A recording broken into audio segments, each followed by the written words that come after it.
So good morning. Thank you everybody for coming. I am very happy and proud to be here with you. I am also very sorry I don't speak French. I hope you will manage to follow my English. English is not my language as well, so it will be not difficult only for you, but also for me as well. As soon as I have the feeling I am somehow losing your understanding, I will stop talking and I will switch to showing some things.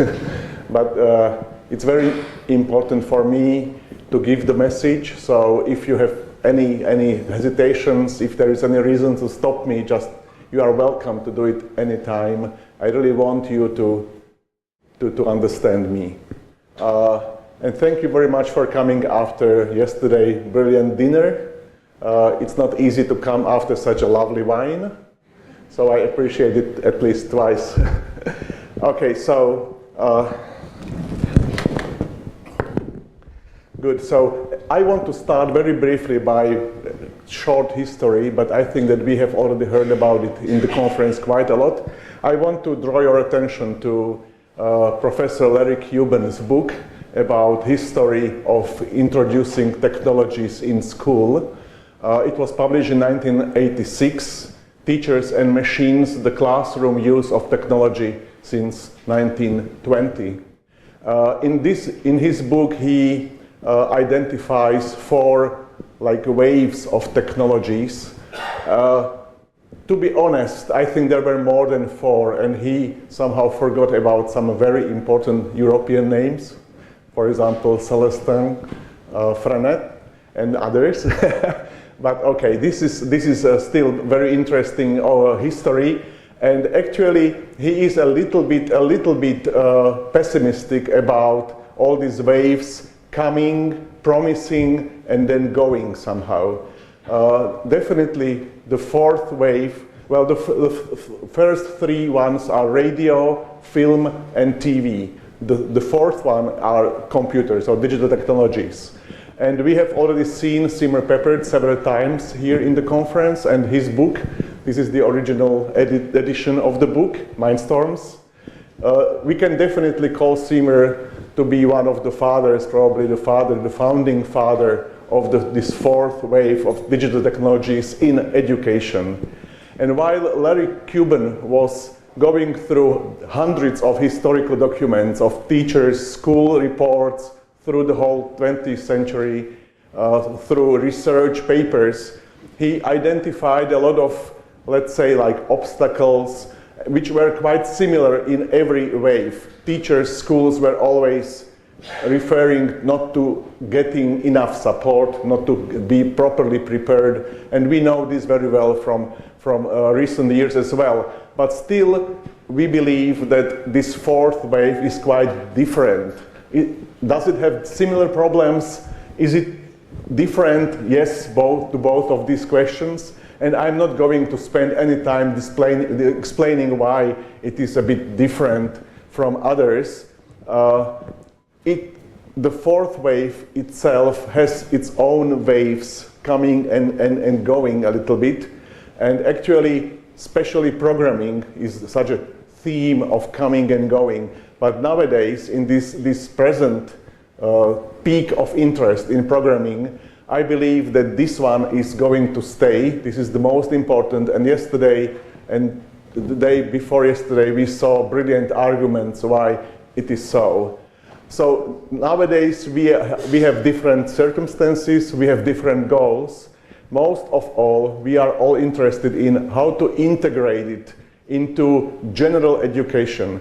I mean, programming for every kid, finally and honestly, for every kid, every children. How to make it sustainable, how to make it a real integrated part of general education. I will start by, well, not really defining, but talking a little bit about what programming is.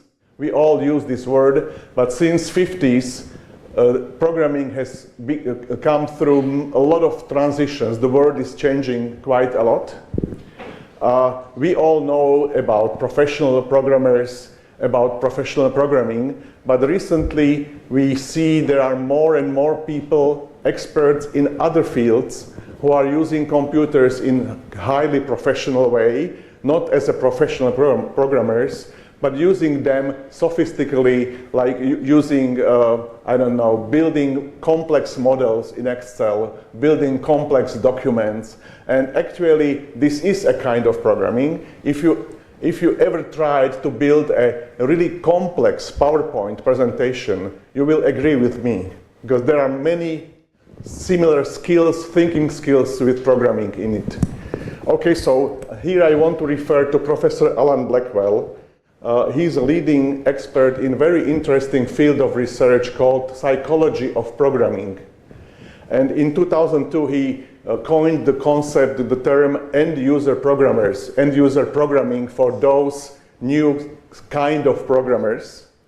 And he gives us a definition of programming. Programming is when somebody is not directly manipulating observable things, but is specifying their behaviors to occur later at certain time. And we can, of course, say to run repeatedly many times. That's why we build programs. The representations, external representations of the programs can be studied, can be modified. And here I am getting back to Seymour Papert. These representations are becoming objects we are thinking about and we are thinking with. These are the instruments of our thinking.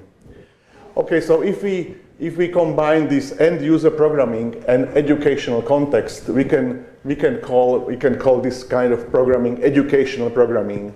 So this is building future behaviors, to think them, to explore, to create, to express ourselves. Why is it hard? Once again, back to Alan Blackwell. It's hard because of the loss of the benefits of direct manipulations. We are not directly manipulating objects.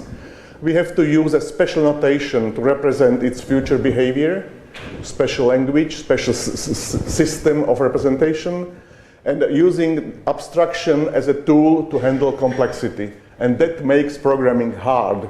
And well, actually, I think it is very important to try to avoid this newspaperman style of approach saying it's easy. It's not easy, it's really hard and serious. What does it mean to children, to very young children? Here I'm referring to a brilliant piece of research by Edith Ackerman, who unfortunately passed away recently. She identifies three big groups of reasons why children love programming. They want to master things. They want to tell a device what to do. They want to animate things. They want to give life to things. They want to give autonomy of things. And they want to modulate things, to share things, modify what you did, continue your development, and then sharing what I did. So to better understand educational programming, we have to study its cognitive demand, and this is very important. What is difficult and why? What is more difficult? What is less difficult? And carefully, and finally build its proper pedagogy.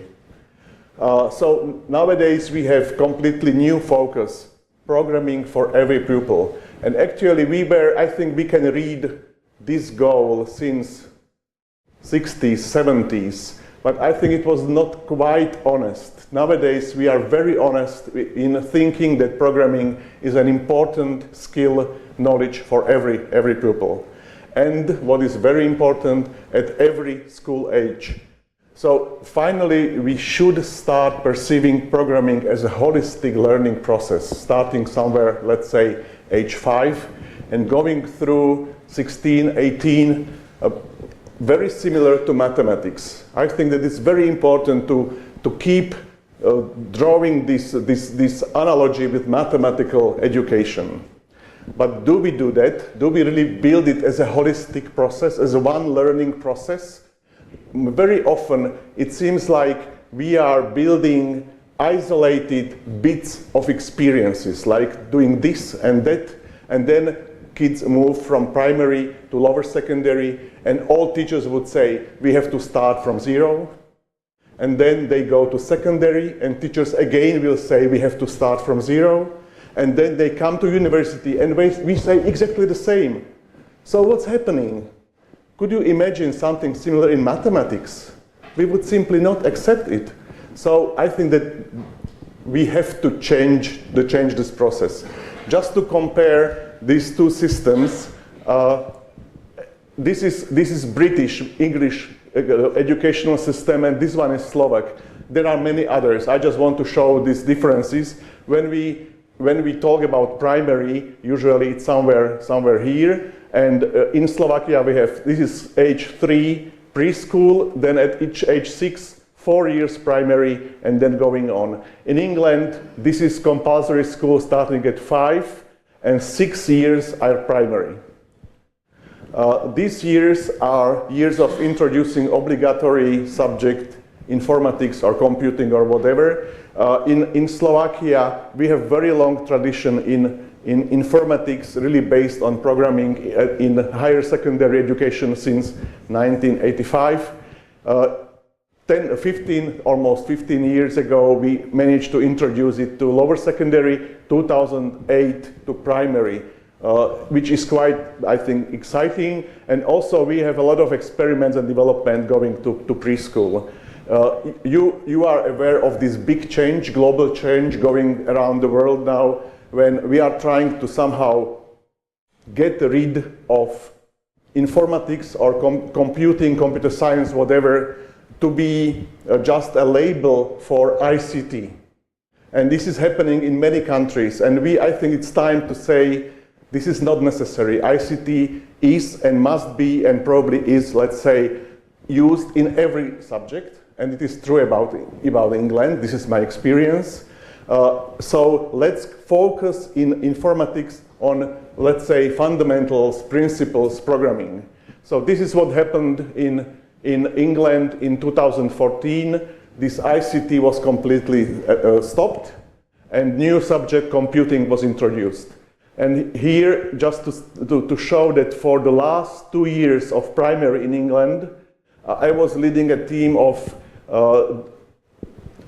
experts at UCL to develop curriculum and content for programming for primary schools. I want to show this age here. And then here I am showing that recently I spent more effort working with preschool, developing software for preschool, and for these primary years till let's say in this area. And I will show a little bit of these examples later. Okay, so we have these new challenges to implement programming as a well-established and formative experience for all. What does it mean? We have a lot of obstacles, and of course we have to refer to Piaget, especially here, but not only here, everywhere. The point is that we are advocating computing and programming from very early age, but we must be aware of Piaget's stages of cognitive development. And we know that actually abstract thinking is quite well developed only much later, somewhere here, let's say. So this is, in a way, the end of our scratch math area, and we are still in concrete operational stages. And all of these developments go somehow before. So we have to be aware of these levels of abstraction problem. So why should we start programming that early? Why should we do that? What are the real benefits of this early programming, educational programming? First thing is that I believe that we are changing the understanding of the role of educational programming. It's not, especially in primary stage, it's not about future jobs. It could be somehow, but not directly. If we don't have better reason, then it's not good reason enough for general education to support programming. But we have a completely new vision, considering programming as a tool for learning, Well, it's not quite new, it's peppered, of course. But finally, I think that we are trying to really implement this worldwide as an instrument for exploring, for learning, as another instrument beside many other instruments. So if we started educational programming later, let's say at the age of 11, we would benefit from abstract thinking development at that age, pupils would, on the other hand, pupils would lose exceptional opportunities to create, explore, learn, build. We saw brilliant examples yesterday. We saw brilliant, exciting examples on the first day of the conference. They would lose the opportunity to exploit powerful bridges to other subjects, to mathematics, for example, building, experiencing concrete mathematical concepts, cultivating problem-solving skills, and computational thinking, and many other reasons. And another one, which was also mentioned yesterday, we would increase the danger that we will lose girls. It seems to many researchers it's too late to start with computer science in the age of 11 or even later. So we would also lose the opportunity to build it as a holistic process. We cannot start it at 11 or 15 if we want to have all this process going through all stages of education. So we have to understand the role, but most of all, we have to pay attention to building different pedagogies, somehow fitting together and respecting developmental appropriateness of children. We are looking for one consistent, supported and reflected strategy of transforming computational concepts. Actually, we are somehow ignoring this. You see these beautiful experiences with Bebot, with Logo Junior, and then we move to something else. Where is the process of transforming the concepts for one environment to another one? Saying, this happened, what you are doing in Scratch, or Scratch Junior, or whatever. It is similar concept to your Bebot, or what other toy. We do this in mathematics. It's completely natural. Why don't we do it here? So we have to really improve our pedagogy in this. To support the learning process, we must better understand what are the concepts, what are the appropriate concepts, what are related procedures. I would call these together constructs, computational constructs, and operations. What is their cognitive load? What should come before, later, earlier? In mathematics, if you go through different curricula around the world, they differ, but not too much. There is a kind of like generally accepted agreement that this is easy, this is less easy, it should come later. So why?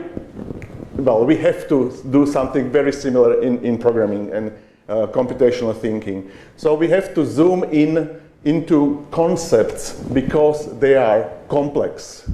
In primary curricula around the world, we usually read computational concepts like sequences, iterations, sometimes selection, which is a very strange word, conditions, let's say. These things are considered to be the easiest things. They are not easy. They are very complex, and we have to zoom into them to identify what are the sub-concepts, the micro-concepts, and build these sequences step by step as we do in mathematics. So one example here, you know similar environments like this one. There is a beetle, and we are programming by small arrows the movement of the beetle somewhere to find a flower. So it is called simple, just build the sequence of arrows. But actually, we have to think about doing this, solving this problem. We should take many steps, like solving it in direct drive, moving it maybe even by direct manipulation, like taking a toy and just playing it, building it on the table, doing it step by step, then interpreting given sequence step by step. I give you step, you just do it. Building a sequence for a given solution. So, well, I'm not going to read these things. There are many steps, and we just have to support all of them. And also, a lot of cognitive operations belonging to these, like thinking of discussing the problem, using different strategies, how to solve them, explaining my solution to you, listening to your solution and accepting it, or maybe not. comparing, recording my solution, externalizing, using cards on the carpet, building my sequence or cubes or whatever. We saw these lovely cubes yesterday. Sharing a solution, learning a solution, comparing, analyzing different solutions. So simple sequence is not simple. It's very complex. I'm trying to somehow understand the space of opportunities for primary programming. What is happening in this area in different countries? And I'm somehow trying to build something like a conceptual framework of this space. I'm trying to use these three criteria. First, sprite, or the object we control, then the style of control, and the way of interaction. So if I think about actor or sprite or whatever, in a way I can identify physical object, virtual object.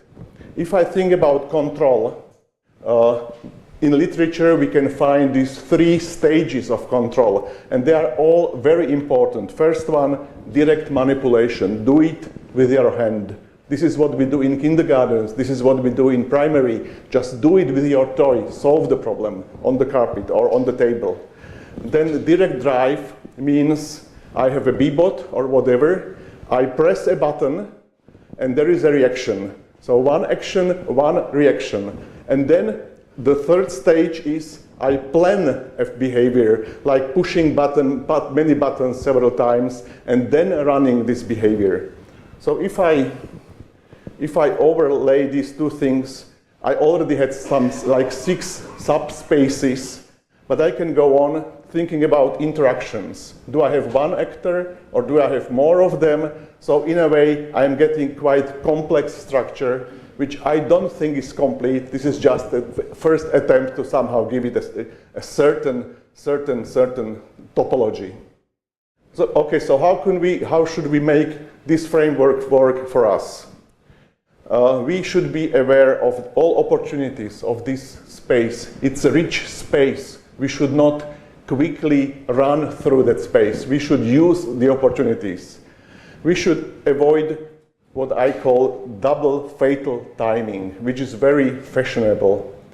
What I mean by fatal timing, I as a teacher, I gain confidence I can use something, Scratch.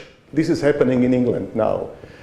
Teachers are learning Scratch. It's very popular. It's really, really popular. So first, I am a little bit afraid. Can I do that? Then I go through a process, professional development, and then I find out, yes, that's fine. This will be exciting, proper, good for my children. I will start in year 5, as recommended, let's say, by our UCL curriculum. But then I think next year, maybe I can do the same in year 4. And maybe next year, maybe even year 3, and I can start Python in year 5. But this is, I would say, this is very dangerous, fatal timing. Why double fatal? The first thing is that when you do something earlier, you use the time that should have been used otherwise to build these simpler concepts that should come before. And the second fatal is if you do whatever it is, if you do it with kids for some time, then they would say, we did it already, let's do something else. So I would say we must be very careful not to start too early, not to start too late with a tool, not to use it too long. We have to properly think about timing. Otherwise, we can easily miss the opportunities and destroy the process.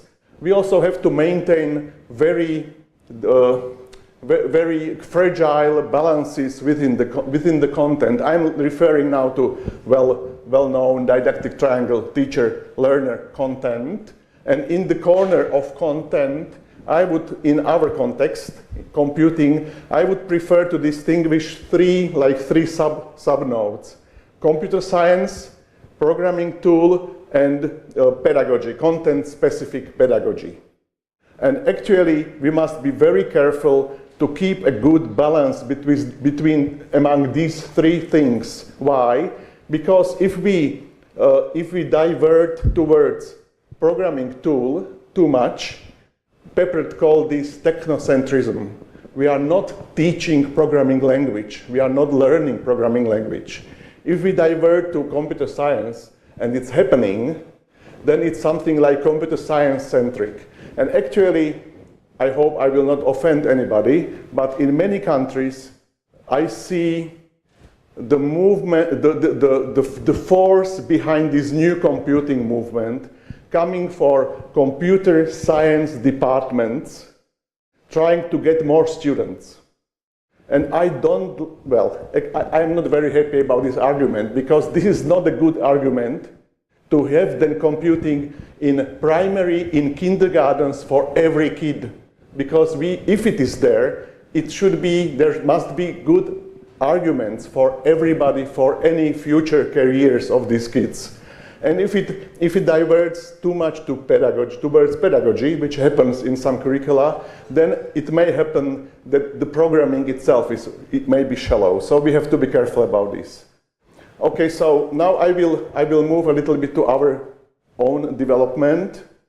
As I said recently, I'm more focusing on these earlier stages. So I have 3 examples. Scratch math, which we developed in England. I don't think I really have time. Maybe at the end I will jump to that for a minute. Just to say that the main reason for that project, which is now finished, or is just finishing in these months, was to look into connections between developing computational thinking and mathematical thinking. In England, there is very strong connection between in school between programming and mathematics. Teachers will accept programming in primary education only if they believe that it will help develop mathematical thinking. And some of you may remember old logo times. At that time and always, we always believed programming is very close to mathematical thinking. It's not the same, but it's very close. But we never really went deep into this. So in this project, we try to develop our new intervention for grades 5 and 6, and use it as an instrument for research, for searching for these connections between mathematical thinking and computational thinking. I will, maybe for a second, I will jump into this Thomas the Clown. I have one video here.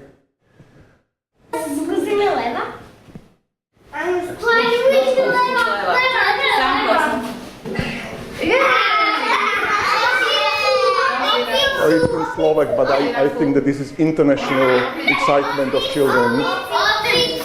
And you can see that we are using completely constructivist approach. We are not giving any instructions. Children are working in group in front of interactive whiteboard, and they are just discovering what they can control and how they control it. So the whole programming, and this is age of 5 years old kids, they are solving problems of their early childhood education, like zoo and animals, farms, town, and all these things. But doing that, they are programming. And this is direct drive. I press something, and you see the reaction. And then next stage, we come to planning such behaviors.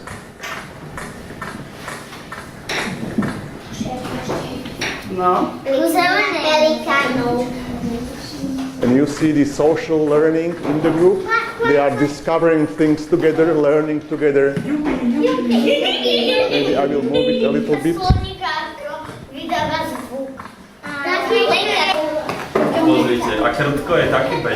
We are also always working with constraints. And children can build these dynamic constraints, so they of course do it. You can see there are immediately dozens of these mold tiles. But then they find out that they cannot solve anything.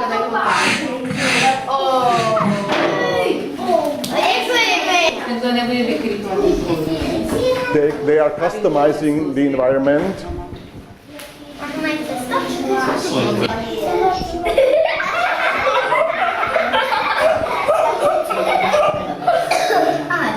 And there on this panel, you see the description, the external representation of future behavior. So this is the program they are building. And actually, we introduced this concept of these pigeons just to make it more obvious that I am planning the process. Otherwise, if I just build sequence of images, it's happening too quickly. I have to somehow give time to children to realize that they are playing behavior. Okay, I think this is enough with Thomas.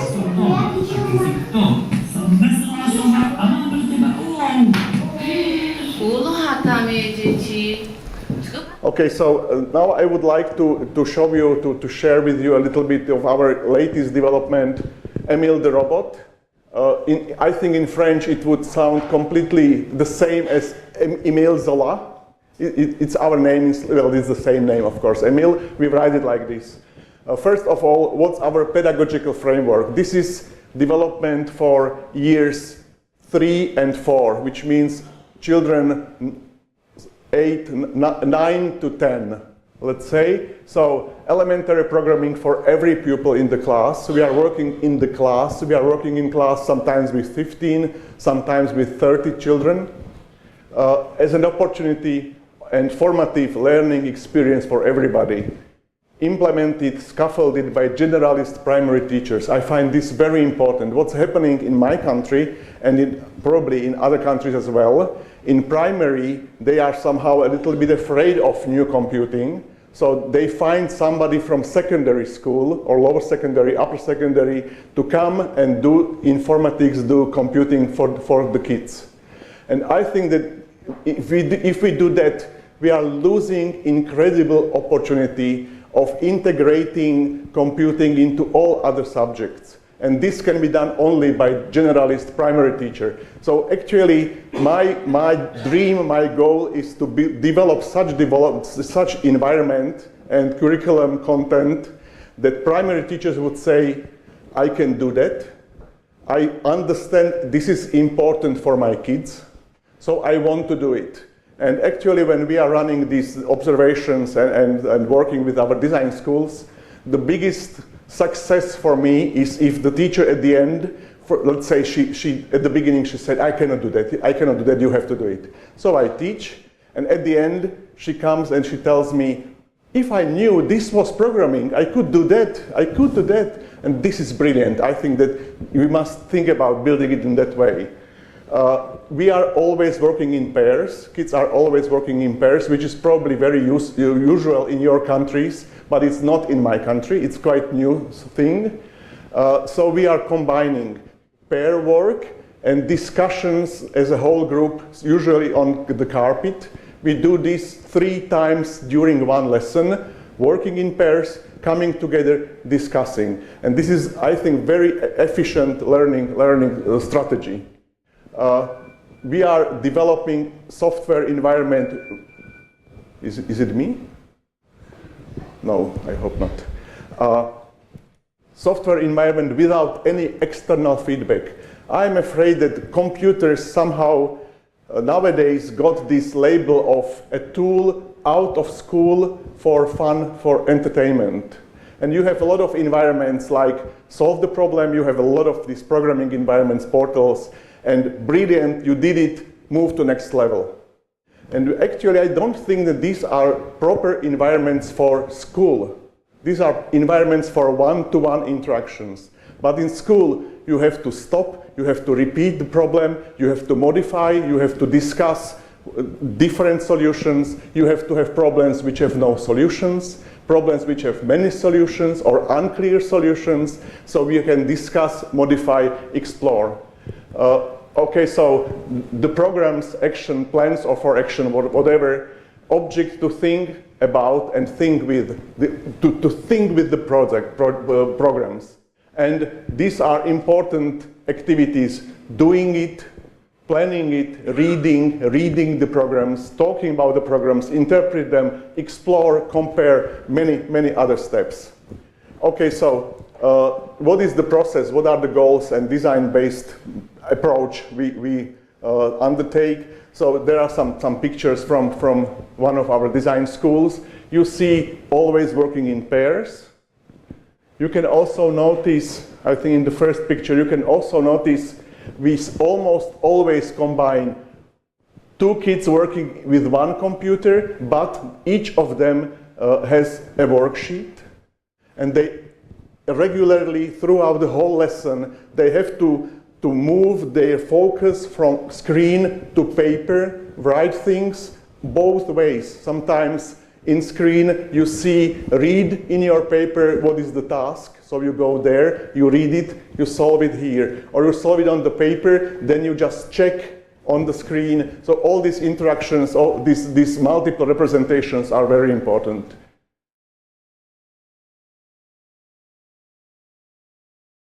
Okay, so this girl is very proud of solving the problem. So this is for grades 3 and 4. Well, we are now almost finishing year 3. Our plan is to have around 12 or little bit more lessons for year 3. The same for year 4 next year. We decided to design our own programming environments. This was a hard decision because it is a very expensive decision.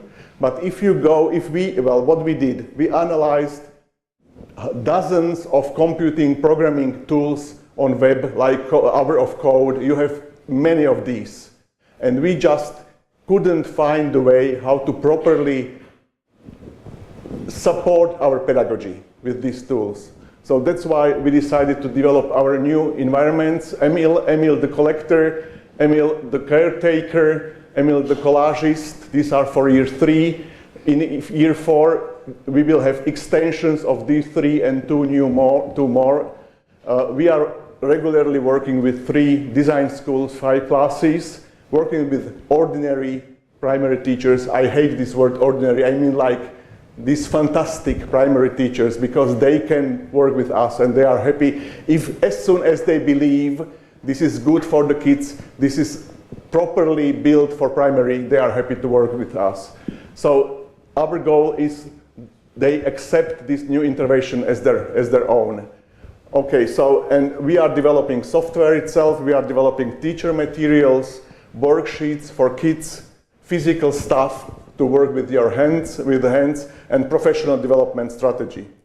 I will demonstrate a little bit. I think it's better than talking too much.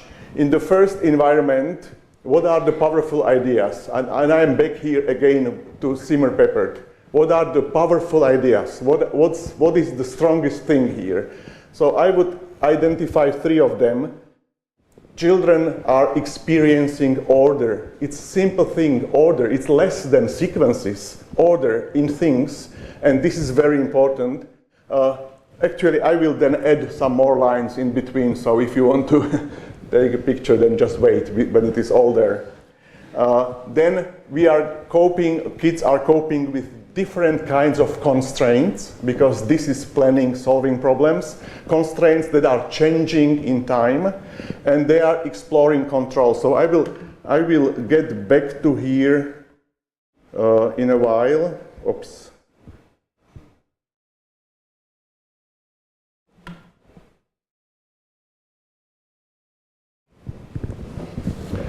Okay, so actually it's not quite fair, because now I want to quickly run through something which is built for 12 lessons at least. So I will just jump and show you some short examples. And these are working versions. This is not final. So this is the very first task. Almost no discussion. There is no lecturing. Teacher is not explaining anything. The whole learning process is built in sequences of small tasks. Usually these groups of tasks, now we had these numbers, but it will be done in a different way. Usually 4, 5, 6 tasks, and then a discussion. And discussion between pairs, inside pairs, among pairs, and with teacher, and this is the most important period of the learning. Okay, so here the pupils are asked, with Emil, collect all items into the box. No instruction, no hint how to control. So they start clicking and they can make the robot move. And they will either do it step by step like this, or maybe find out that you can also click more in advance, further from Emil, the robot. So this is collecting whatever into box. It's a metaphor of a collection. Then they are asked to collect not everything, but only certain of these items. So, well, I'm not going to solve this. And then there is a new structure, shelf. We call it box and shelf. And with Emil, collect only fruits, this time in the shelf. So I start doing it a little bit here. Okay, so then the discussion is about what's the difference between box and shelf? And well, this is the goal, and this is happening in our classes. They have to come with the idea of order. In box, you just have stuff. And you cannot, if I ask another pair, if I'm trying to find out what in the other pair, what did they collect as the first thing in the box? I don't know. What did they collect in the shelf? It's clear. I can read it. What was the first item? What was the second? What was the last one? I can talk about the order. So this is order in data.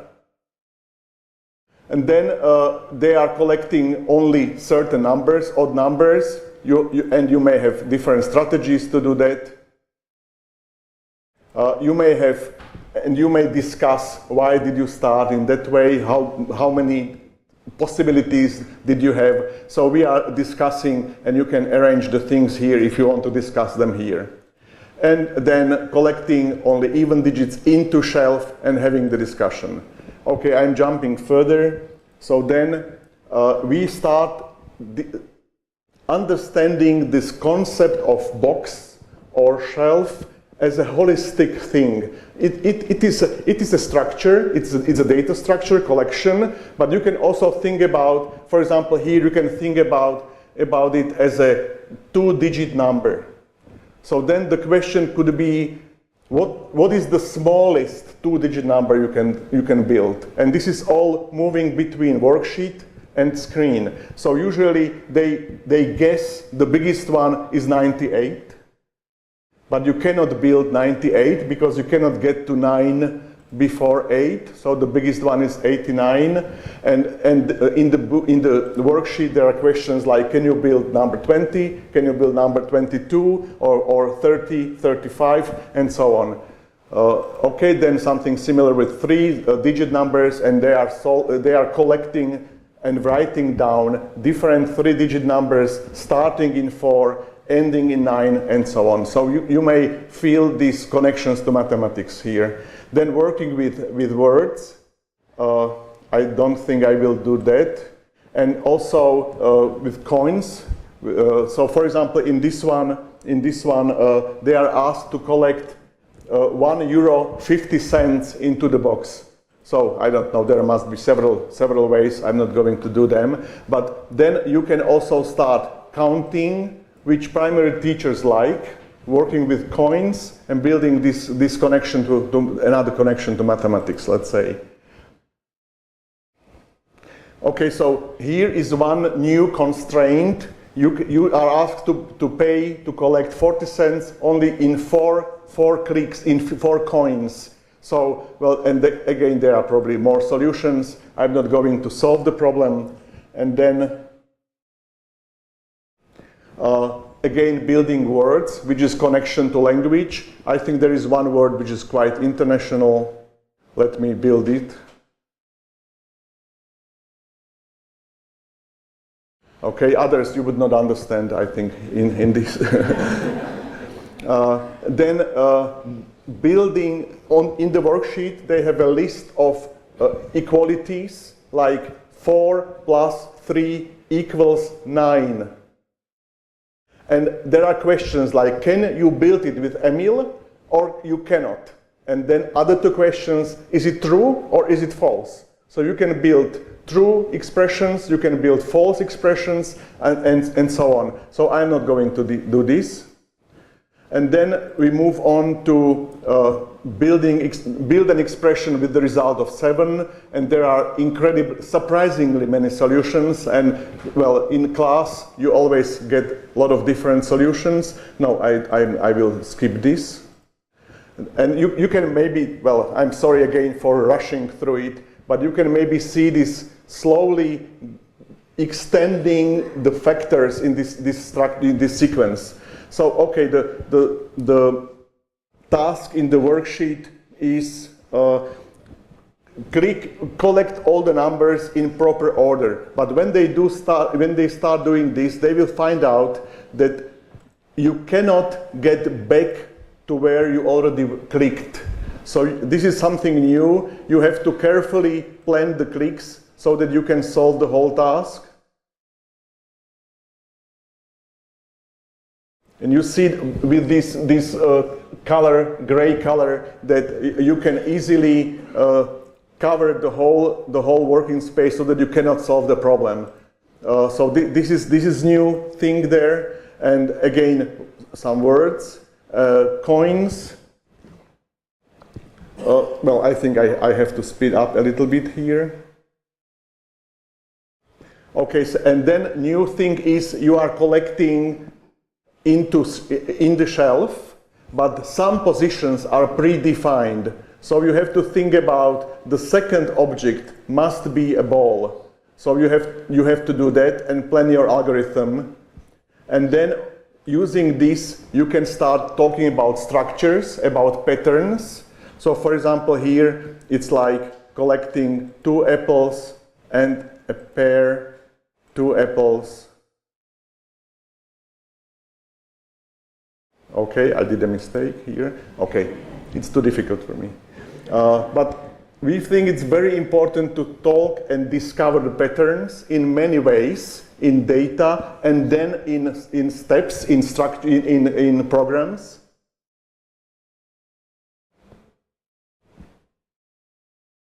Okay, and again, you have a part of expression here, a quality, and you have to rebuild it.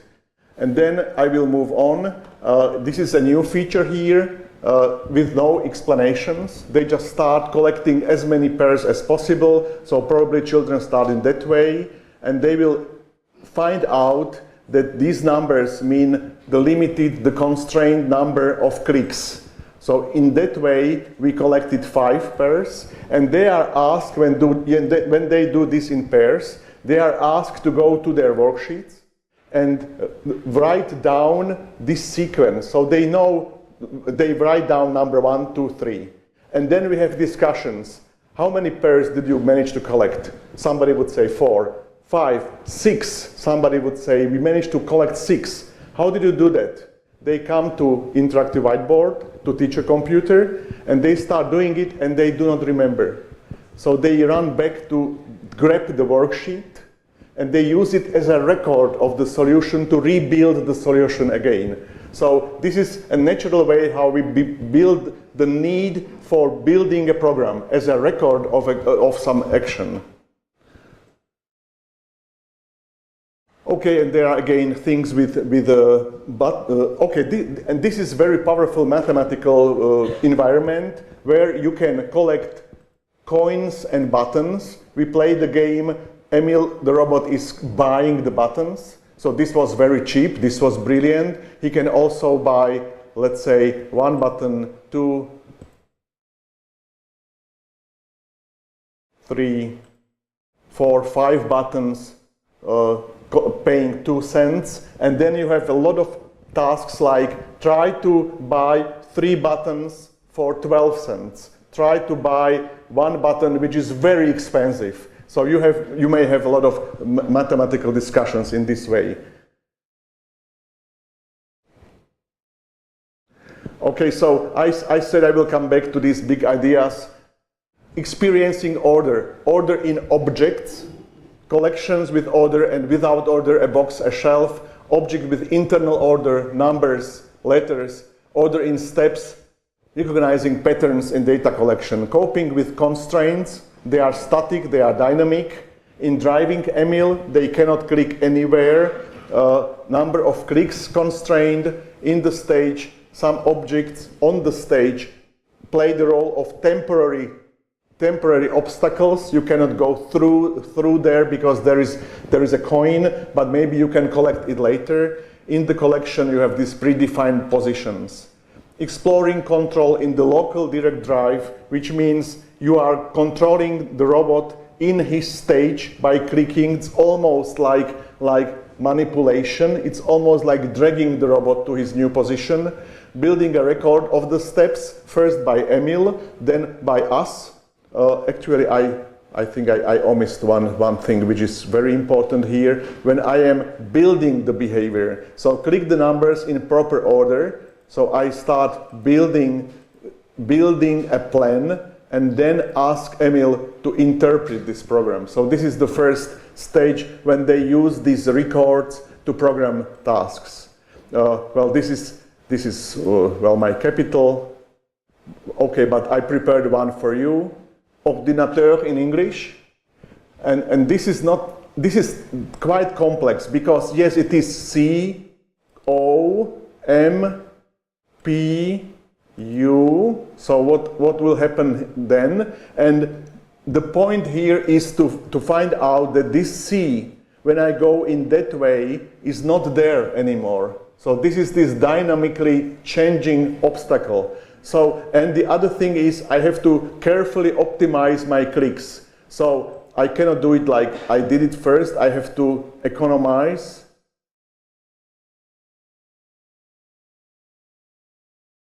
And then Emil will illustrate, will interpret this program.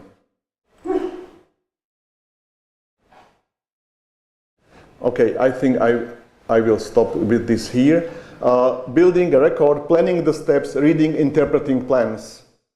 You see, this is an example of the worksheet. We are also using these paper printed tasks like workbook for kids, where they have no screen. They are just solving, reading the scripts or the programs on the paper and solving. This is just an example.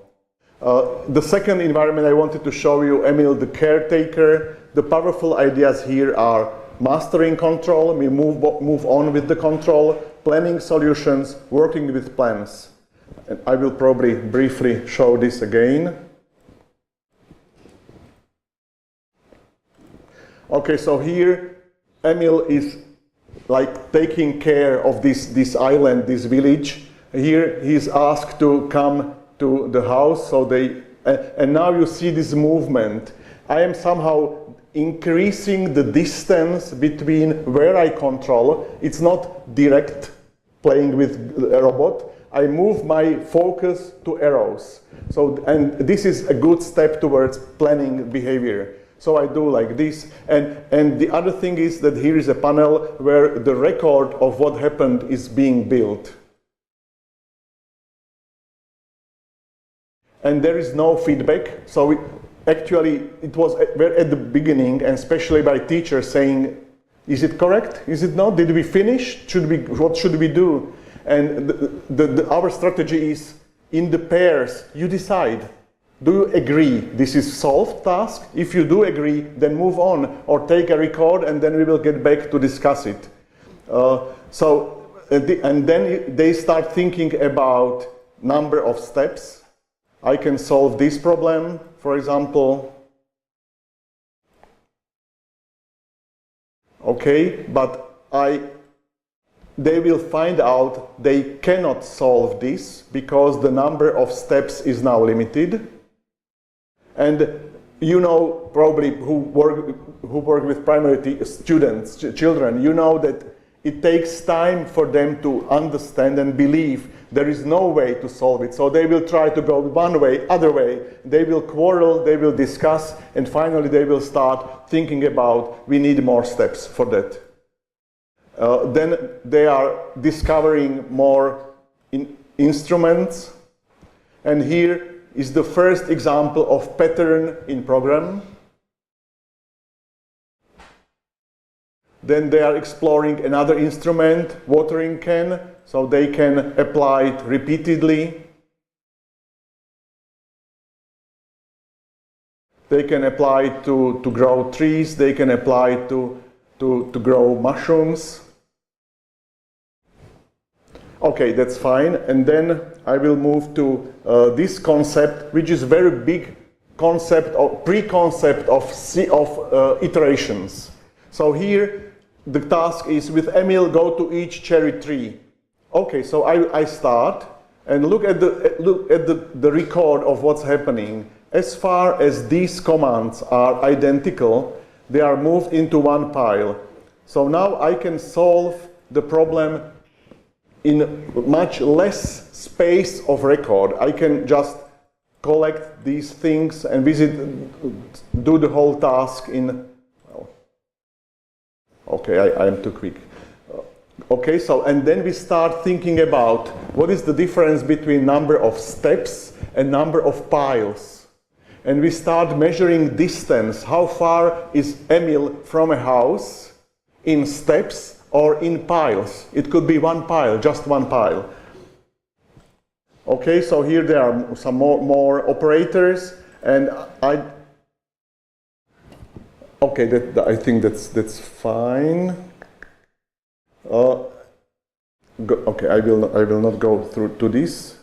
Then they are, well, actually we are trying to have some surprises there as well, because they like it. So when they switch off the light, sometimes with certain probability there are some surprises there. You can switch on, off, and if I'm lucky, I will get something, yes. And you can imagine, again, who work with primary children, if this happens in the class, then they will stay here and they are looking for our ghosts. And well, this is actually what I think is proper to make a lot of fun in this as well. Okay, one more thing which is important here, I will quickly move there. Then there are tasks where they have to do something, but then they notice that an arrow is missing. So they have to think, and this is another constraint, they have to think about order. In the next task, even 2 arrows are missing, and then you have brilliant thinking and discussion. This cannot be solved. Why? Because if I move one way, I cannot get back. If I move the other way, I cannot get back. So actually, especially our teachers are surprised. We are giving tasks to children that have no solution, that have many solutions that are unclear. We, for example, say, collect many good words. And they start asking, what are good words? It's up to you. Decide. What do you think? Maybe words which have sense. Good. So go on and do that. Okay, and finally, programming robot in this environment. So I am asked to switch light on in every house.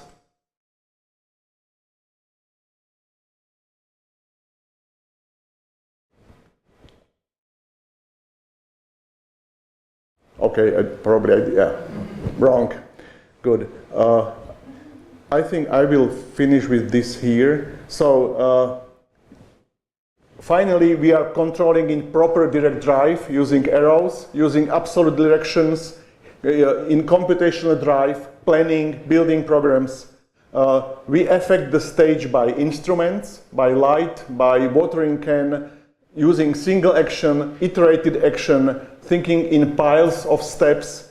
Some instruments are polymorphic. We, from programming area, we know that this is very powerful, which means that watering can work with trees, with mushrooms.